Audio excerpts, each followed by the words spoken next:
Tell you how bad of a guy Ryan Wedding is. He went from an Olympic snowboarder to the largest narco trafficker in modern times. He is a modern-day El Chapo. He is the modern-day Pablo Escobar. And he thought he could evade justice. But these brave men and women put together a prosecution package, put together an investigative package, put together an operations strategy, and here we are today bringing him to justice for trafficking hundreds of kilos of cocaine and also for the murder of innocent civilians. This individual and his organization and the Sinaloa cartel poured narcotics into the streets of North America and killed too many of our youth and corrupted too many of our citizens. And that ends today. I also want to have a tremendous shout out to the government of Mexico. President Sheinbaum, Secretary Harfouche, and the military and law enforcement officers in Mexico worked hand in glove with our teams on the ground there to apprehend last night in Mexico City Ryan Wedding. I was privileged to be there on a previously planned trip, and this was a great operation that came together through interagency success because no one behind me and to the side of me cares about credit. They care about putting away the bad guys and safeguarding our communities. That is the leadership that President Trump has brought to the presidency. That is the support that he has brought to law enforcement from coast to coast. And I just can't say how thankful I am to be a small part of this and lead the FBI. These men and women do the hard work. But when you go after a guy like Ryan Wedding, it takes a united front. And that's what you're seeing here. You're seeing global partnerships from coast to coast. I want to give a special shout out to our ambassador in Mexico. Ambassador Ron Johnson quarterbacked this effort for us from Mexico for a year plus. As soon as he got to post at our new embassy compound there, he made this a priority and he came through. This is what leadership looks like. And this is a historic 2025 year the FBI is having. To put it in perspective, the FBI has had 67,000 arrests this year alone. That is a 200% increase. The FBI has captured 6 of the top 10 most fugitives on our board. The FBI has also seized enough fentanyl to kill 150 million Americans, a 31% increase. The FBI has arrested 35% more espionage corrupt actors from China, Russia, the DPRK, and Iran. The FBI has found and identified 6,000 children that were missing. That is up 22%. All of these historic record-breaking numbers lead to another historic record-breaking number brought to you by President Trump's leadership. That is a 20% decline in the murder rate in the United States of America. That is an all-time record for the modern era. Our communities are safeguarded by these men and women. We are thankful to be partnered with the Department of Justice and the relentless efforts to safeguard our communities by Attorney General Pam Bondi and Deputy Attorney General Todd Blanche. But we're not done today. We're going to get back on the plane, and we've captured and apprehended another top 10 fugitive while we were in Mexico, and we're going to head east and hand him over to local law enforcement authorities. I also want to give a huge shout out to state and local law enforcement. This work is not possible at all without them on the front lines every single day. They are the greatest partners we could ever have, and thank God we have a president who backs the blue. And that is what results look like. Personally, for me at the FBI, I want to thank our hostage rescue team. I want to thank our special flight operations unit. I want to thank our headquarters component, our LA field office. This was an enterprise-wide success. The moving pieces to pull this off and apprehend one of the world's most wanted criminals and bring him to justice in the United States of America can only be done when you have leadership from the top with President Trump, the Attorney General, and all these great leaders here. I'm going to turn it over to the Assistant Director in charge of the Los Angeles Field Office, Akil Davis, for some more comments on the case itself and the investigation. Thanks, Miles.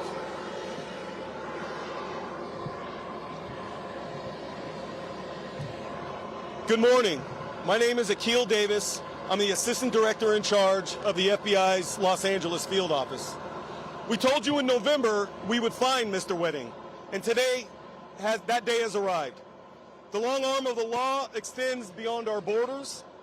This marks the 500th capture of an FBI top 10 fugitive since its inception 75 years ago. I want to congratulate the devoted team effort that led to this capture.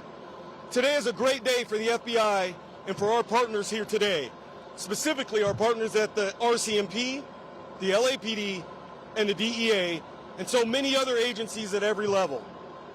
But it's also a good day for the victims of this case. Ryan Wedding tormented several people and several families that will never be the same. But today, they get the justice that they sought. Investigators worked tirelessly for well over a year to find Mr. Wedding, where he will face federal prosecution. As you know, Mr. Wedding and others are charged for their roles in a transnational organized crime network, shipping massive amounts of cocaine, approximately 60 metric tons, through Southern California on its way to Canada. Mr. Wedding is also wanted for orchestrating multiple murders of victims and government witnesses. In addition to the massive manhunt that went into apprehending Mr. Wedding, we worked with State Department to offer rewards and the Treasury's Office of Foreign Asset Control, which imposed crushing sanctions in this case. This case is also being worked under the auspices of the Homeland Security Task Force here in Los Angeles. I'd like to provide a few details to illustrate the sheer work that has gone into this case. We've arrested 36 people for their role in this organization. Again, we've worked with our Canadian partners, our Mexican partners, our partners in Colombia and the Dominican Republic. The Treasury Department has sanctioned 19 people, including Ryan Wedding himself. We've seen mountain of drugs, cash, weapons. We seized the Mercedes-Benz, estimated over $15 million. We seized dozens of motorcycles worth approximately $40 million, and other valuable artwork and jewelry. Ryan Wedding will be held in custody over the weekend and is anticipated to have his initial appearance on Monday morning. While we're happy about this victory, we have a lot of work ahead of us to prosecute this case and continue our investigation. I want to emphasize we are still seeking multiple individuals wanted for their roles in this organization. The State Department is still offering a $2 million reward for information leading to additional arrests. I ask anyone with information to contact us at 424-494-0614. That number can be called internationally, domestically via WhatsApp, Signal, or Telegram. I also would like to thank, lastly, the Ontario International Airport for making this possible, securing the security of the scene and allowing us to plan this in such a way. Thank you, and I'd now like to turn it over to Chief McDonald of the Los Angeles Police Department. You have been listening to the FBI announcing the arrest of a former Olympic snowboarder. His name is Ryan Wedding, accused of running a drug ring. He was arrested Thursday night in Mexico. A few other details we just received: about 36 people, they say, arrested in relation to that particular operation. Also, though, the FBI director, Kash Patel, saying another top 10 fugitive was captured while in Mexico, but we don't have other details about that at this time. Let's bring in Chief Justice and National Affairs correspondent Kelly O'Donnell, who's also been listening in and has some reporting here for us. Kelly, thank you for joining us. Really, I think just a shocking case all around for a lot of people. A former Olympic snowboarder here accused of orchestrating murder, along with the entire drug operation. Walk us through what we just learned from the FBI about how this apprehension happened. Well, certainly it has all the makings of being a cinematic story of someone who was heralded and a representative of his national team in Canada on the ski team, and then competing as a snowboarder in the 2002 Olympics. And then at some point after he gave up his athletic life, he, according to officials, got into the realm of drug trafficking and became really world-class at that as well. And I say that because he has been on the lam for a few years. Had a place in the FBI top 10 of the most wanted fugitives. This has been an ongoing manhunt across different nations. His home country of Canada, in Mexico, where he is believed to have been hiding out for some time, where this apprehension took place, and then being moved back to the United States, where the path toward justice will now begin.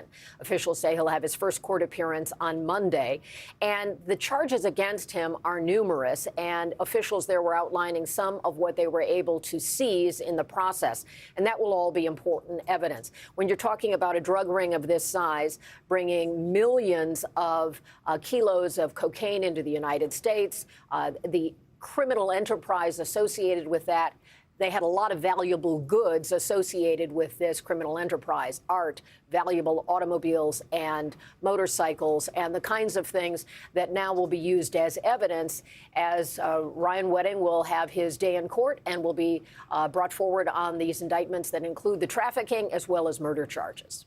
All right, Kelly O'Donnell breaking down the charges for us and what we just heard there from the FBI director on the apprehension of Ryan Wedding, accused of running this drug ring, a former Olympic snowboarder. As Kelly said, all the hallmarks of almost a cinematic story. Kelly, thank you very much for your reporting there. We will have much more ahead right here on NBC News Now, also online at NBCnews.com. I'm Savannah Sellers. We return you now to NBC News Daily after a break.